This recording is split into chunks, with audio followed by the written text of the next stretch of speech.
Under 19 world cup warm ups जो होने थे एशेट वर्सेस फुल मेंबर्स, और जिस बात का डर था कहीं ना कहीं वही चीज़ कल उठकर सामने आकर खड़ी हो गई। जी हाँ, बारिश जिसकी लगातार चर्चा कर रहे थे हम उससे पहले वाले वीडियो में भी, एक तरह से मैच प्रीव्यू वीडियो ही था कि बारिश जो है अगर खलल डाल दे तो मामला ख़राब हो सकता है। ऐसा लगा था कि पूरा कम से कम वॉश आउट नहीं होगा, लेकिन अनफॉर्चुनेटली एक मैच के अलावा सारे के सारे मैच जो है कल के वो अबेंडेंट हो गए रेन की वजह से, तो ये बहुत ही डिसअपॉइंटिंग रही है। और डिसअपॉइंटमेंट कई लिहाज से रही है। देखिए, कल हमने आपके सामने एक पोल करवाया था कि कौन सी एशियन टीम है जो कहीं ना कहीं वार्म अप मैच में फुल मेंबर को हरा सकती है, जहां पर लगभग 2,500 व्यूअर्स ने जो है वोट किया था। यानी एक्साइटमेंट जो है वो काफ़ी स्ट्रॉन्ग थी इस मैच के लिए कि वार्म अप था, लेकिन फिर भी बहुत एक्साइटेड थे सबकी। चलिए देखते हैं कि इस मैच का रिजल्ट क्या निकलेगा, क्योंकि तीनों ही फुल मेंबर के साथ खेलने वाले थे। 2,500 करीब करीब वोट्स पड़े और बहुत उम्मीद थी सबको कि मैच भी डेफिनेटली होंगे। इससे पहले लगता है कि जब पता चला होगा कि नो रिजल्ट गए हैं सारे मैचेस, तो डेफिनेटली बहुत डिसअपॉइंटिंग हुआ होगा, सिवाय एक मैच के, वो था यूएसए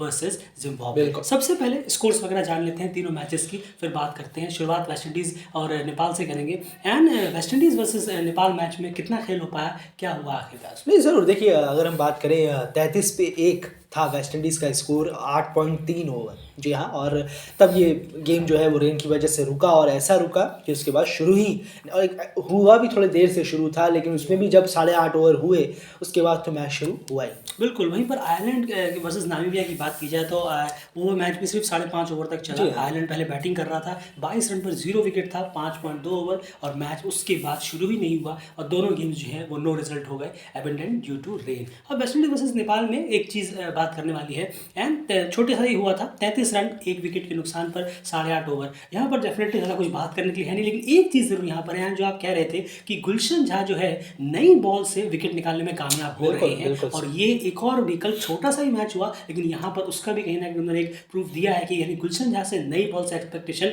और बढ़ गई है, क्योंकि वेस्टइंडीज़ के खिलाफ भी उन्हें नई बॉल से विकेट मिल गया था। जो एक विकेट आप देख रहे हैं ये गुलशन झा ने ही कर लिया था। एंड क्या कहेंगे आप? बिल्कुल सही, एक अच्छा साइन है। जी हाँ, ज़रूर। और कहना होगा कि वो नई बॉल से बेहतर कर रहे हैं, और अच्छा है कि जब आपके पास एक नई बॉल के बॉलर मिल जाएं जो अच्छी लाइन, अच्छी लेंथ पर रखें, क्योंकि नई बॉल से कराना बहुत हार्ड होता है, इसलिए किसी स्पेसिफिक को ही चुना जाता है नई बॉल से। ऐसा नहीं है कि कोई भी आके करा ले। तो अच्छा है कि गुलशन झा भी करा रहे हैं, लेकिन साथ साथ में जो अदर बॉलर्स भी हैं उन्हें भी डिसिप्लिन रहने की ज़रूरत है।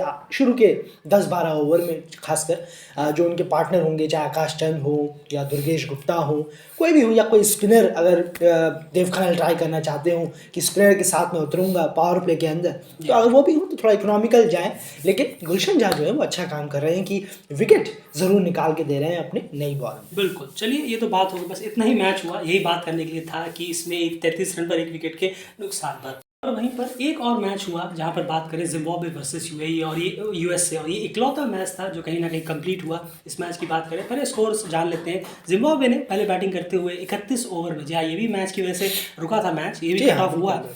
एक 31 ओवर में 136 रन 9 विकेट के नुकसान पर जिम्बाब्वे ने बनाया। इसके जवाब में यूएसए 124 रन पर ऑल आउट हो गई 30 ओवर में। लेकिन ये पूरी तरह से कहानी बयां नहीं कर रहा, क्योंकि यहाँ पर यूएसए ने इस गेम में कई पार्ट्स में बेहतर किया, लेकिन कितना भी बेहतर किया हो, लेकिन जहाँ पर सबसे ज़्यादा ज़रूरत थी आखिर एट द एंड जो मैच, जो जीत की बात है, वो डेफिनेटली जिम्बाब्वे अपने फेवर में लेकर जरूर गया। पार्टनरशिप चार्ट की तरफ सबसे पहले चलेंगे एंड यूएसए के, वहीं से कहीं ना कहीं पता चलेगा। देखिए, अगर आप पार्टनरशिप देखेंगे तो एंड पहले विकेट से लेकर आखिरी विकेट तक इस पार्टनरशिप को आप कैसे समझा रहे हैं? बिल्कुल। देखिए, अगर हम बात करें पार्टनरशिप्स की तो पहले विकेट के लिए 34 रन की, दूसरे विकेट के लिए 26 रन की, उसके बाद तीसरे विकेट के लिए कोई 0 रन की, चौथे विकेट के लिए 1 रन की, पाँचवें विकेट के लिए 0 रन की, तो छठे विकेट के लिए 15 रन की, सातवें विकेट के लिए 2 रन, आठवें विकेट के लिए यहाँ चौथे रन की पार्टनरशिप हुई थी। एक उम्मीद जगा दी थी कि शायद यूएसए जीत सकता है मैच, लेकिन उसके बाद फिर लगातार बैक टू बैक विकेट भी गिरे। 9वें विकेट के लिए 0 की पार्टनरशिप, और 10वें विकेट के लिए 12 रन की पार्टनरशिप,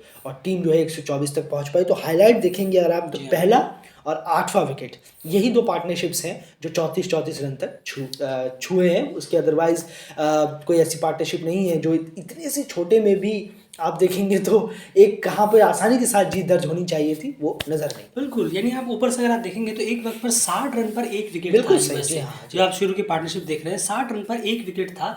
लेकिन उसके बाद जो टीम का कोलैप्स हुआ है, और वो ज़बरदस्त कोलैप्स हुआ है। अब यहाँ पर दो चीज़ें हैं जो 34 की पार्टनरशिप की हमने बात की, उसके अलावा 26 और 15 वाली पार्टनरशिप अगर यहाँ पर 10-12 रन तक और खींचती तो शायद हमें इस गेम में जीत देते जरूर, यानी 30-30 की कम से कम 4 पार्टनरशिप्स होती तो शायद ये मैच यूएसए की मुट्ठी में होता, लेकिन वो शायद ये इतने बड़े इवेंट पर अगर नहीं चलता, आपको यहाँ पर परफॉर्म करना, और ऐसा नहीं कि आपके सामने बहुत बड़ा स्कोर था, तो डेफिनेटली ये बहुत डिसअपॉइंटिंग है। जी हाँ, यहाँ तो 3 विकेट या 4 विकेट खोकर ये हो जाना चाहिए था, लेकिन अब आप अरे चलिए 8 विकेट खो जाए लेकिन जीत तो आप, वो भी नहीं हुआ। बिल्कुल सही कहा आपने, खैर ये बात भी सही। जी हाँ, तो कहीं ना कहीं यही हुआ है। और उसके बाद सबसे बड़ी बात कि स्कोर सिर्फ 136 का स्कोर था, उसमें भी ऐसा नहीं कि आप आए और आपसे खड़ा नहीं हुआ जा रहा, आपने एक सबसे इंपॉर्टेंट फेस नई बॉल वाला वोयान निकाल लिया था। 60 रन पर 1 विकेट था यूएस से, ऐसा नहीं कि नई बॉल से एकदम अनप्लेबल हो रहा था, अगर अनप्लेबल होता तो 60 पे 8 विकेट होते। बिल्कुल सही कहा आपने, जब वो फेस निकल गया है शायद दिक्कत उसके बाद शुरू हुई कि जब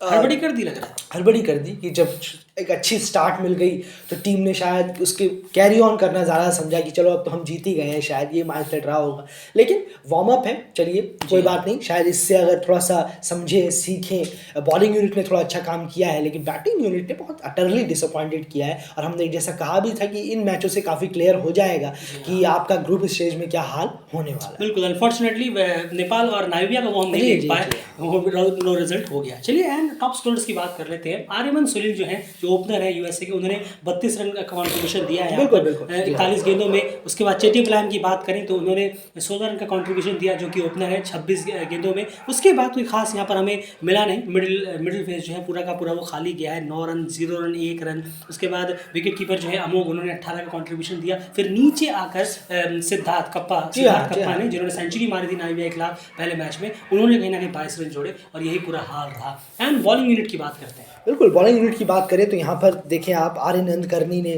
4 ओवर में 20 रन 1 विकेट, सभी ने अच्छा किया है। आर्य गर्ग जो है 5 ओवर में 11 रन 2 विकेट उन्होंने भी निकाले हैं। साथ ही साथ पार्थ पटेल हैं, ऋषि रमेश जो कप्तान है, उन्होंने 6 ओवर में 30 रन 1 विकेट। तो बॉलिंग यूनिट ने कुल मिलाकर अपना जो परफॉर्मेंस है वो तो बेटर किया है। आप देखेंगे 136 पे 9 गिरा देना जिम्बाब्वे टीम के, तो बहुत अच्छी बात है अपने आप में। ऑल आउट करते तो और बेहतर होता, लेकिन ये परफॉर्मेंस भी बहुत अच्छा है, आपने 136 तक बांधे रखा। ये स्कोर भी जो बल्लेबाज नहीं चेस कर पाए, ये बल्लेबाजों का फॉल्ट है, जो हमने आपको बताया भी और साफ दिख भी रहा है। बिल्कुल, एक बड़े पिक्चर पर अगर आप देखेंगे तो आयरलैंड से बेटर बॉलिंग कराई है यूएसए ने कल जिम्बाब्वे के खिलाफ। आयरलैंड वर्सेस जिम्बाब्वे जो मैच हुआ था, वहाँ पर 4 विकेट खोकर ही 168 पे जिम्बाब्वे मैच वो जीत गया था। लेकिन यहाँ पर यूएसए ने 136 रन ऑल आउट किया, लेकिन आयरलैंड ने जो बैटिंग बेहतरीन की थी 219 तक वो पहुंचे थे, वो यूएसए कहीं भी उसके आसपास नहीं पहुंचा, यानी वो उन्होंने वापस से इवन कर दिया। तो ये हाल रहा कल के वार्म अप गेम्स का। फिलहाल जी हाँ, कुछ कह रहे थे? नहीं, बिल्कुल नहीं, यही कहना है कि एक चीज़ छोटी सी जल्दी से बोल देना चाहूँगा मैं कि जो भी आप डायरेक्ट स्टेजेस हैं, अब हमें इतना तो मालूम थोड़ा बहुत ज़रूर पड़ा है, क्या ऑफिशियल वार्मअप्स में भी बारिश काफ़ी हुई है, लेकिन अब देखना होगा कि ग्रुप स्टेजेस में जो कमियां कहीं ना कहीं रही हैं, डेली क्रिकेट की नज़र ज़रूर रहेगी कि उन पर थोड़ा सा ध्यान दिया गया है, यानी और खासकर बल्लेबाजों का डाउन ऑर्डर क्या है, क्योंकि लगता है हमें भी कि कुछ डाउन ऑर्डर थोड़ा सा बेहतर होना चाहिए, जो कि हमें ग्रुप स्टेजेस में पता काफ़ी चली जाए। बिल्कुल, और उन डाउन ऑर्डर्स के बारे में और सारी उस जो चीज़ों की जो गलतियाँ खामियाँ हमें दिखी हैं उसकी बात होगी मैच प्रीव्यूज़ के सारे वीडियोज़ में। फिलहाल इस वीडियो में इतना ही। बंद रहिए डेली क्रिकेट चैनल के साथ, सारी अपडेट्स आपको लगातार यहाँ मिलती रहेंगी। अंडर 19 वर्ल्ड कप की कवरेज लगातार जारी। बाय।